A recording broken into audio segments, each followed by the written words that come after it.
also is sort of connected, hooked into the federal program of Healthy People 2000, is it not, Mr. McDonald? Oh, that is correct. In 1990, Secretary Louis Sullivan issued a report which represents a follow-up to the Heckler report, which inspired the department to issue a health care report in 1988.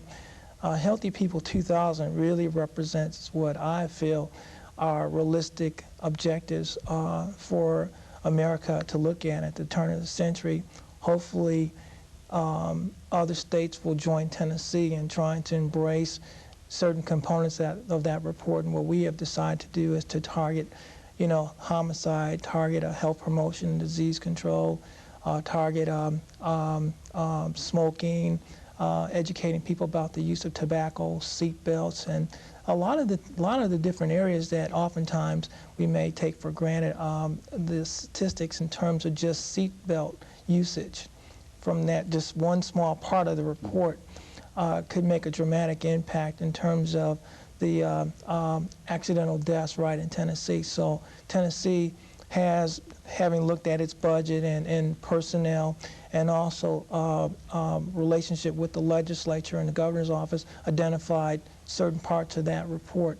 And the Narrowing the Gap report really represents those areas. And when we talk about health promotion and disease control, clearly Healthy People 2000 is about trying to extend not just the livelihood, but the quality of life for Americans in general, and that includes African Americans. Very good. Dr. Robinson, let's, as a physician, let's have you give us some information in reference to some of the health problems that came out of this report and what we're doing in reference to cardiovascular diseases, strokes, and et cetera, simply to sort of give our audience an idea of what this report is all about. And of course, that will be followed by Mr. McDonald, who will also give us some information in reference to some of the things that will have to do with the report. Homicide, for example. I think he's got some information in reference. Well, it's very interesting. Our problem that we see in terms of the disparity almost moves from womb to tomb.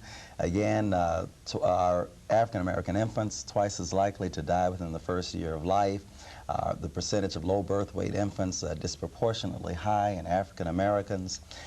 13 to 17-year-old girls, or I'm sorry, 10 to 13-year-old girls are actually 8 times more likely to report teen pregnancy than their white counterparts. Young ladies 15 to 17 have a much higher teen pregnancy rate than their white counterparts. As we grow a little older, African-American women under the age of 40 are much more likely to be subject to breast cancer. Women in their 40s who are African-American are more likely to be overweight, a third of them. 1 in 4, 25% of the African Americans surveyed in the report that you see in Narrowing the Gap have indicated that they have poorly controlled hypertension. The rates of end-stage renal disease secondary to diabetes and hypertension are higher. Prostate cancer in African American men is disproportionately high, higher than any other demographic group in the nation.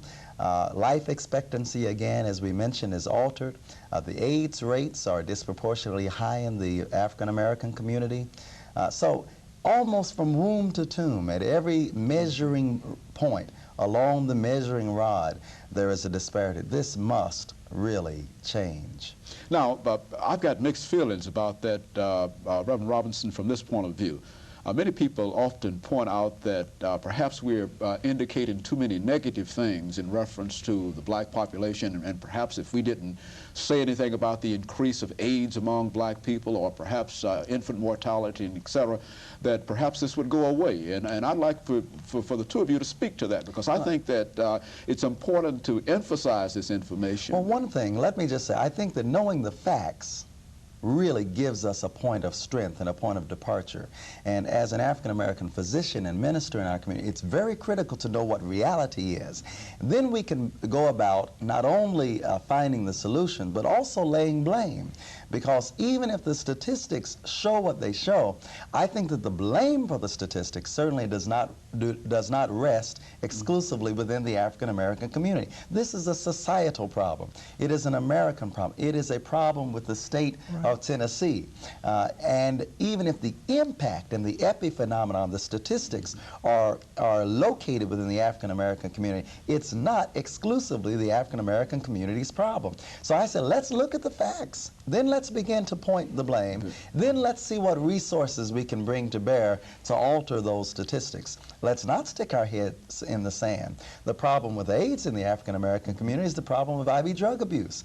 The problem of IV drug abuse has a multiplicity of variables and factors. Why we are unemployed, why can't we get jobs, why can we not find adequate jobs, why are we dropping out of schools? What does that say about the educational institution? Who are the teachers that are teaching us? Are they culturally relevant in their teaching styles? So there are many issues that then begin to show the impact in these statistics. They're not negative. They may cause us to be very much militant and proactive in what we do in bringing down funds and actions on both state and federal levels into our community. Let's talk about two of those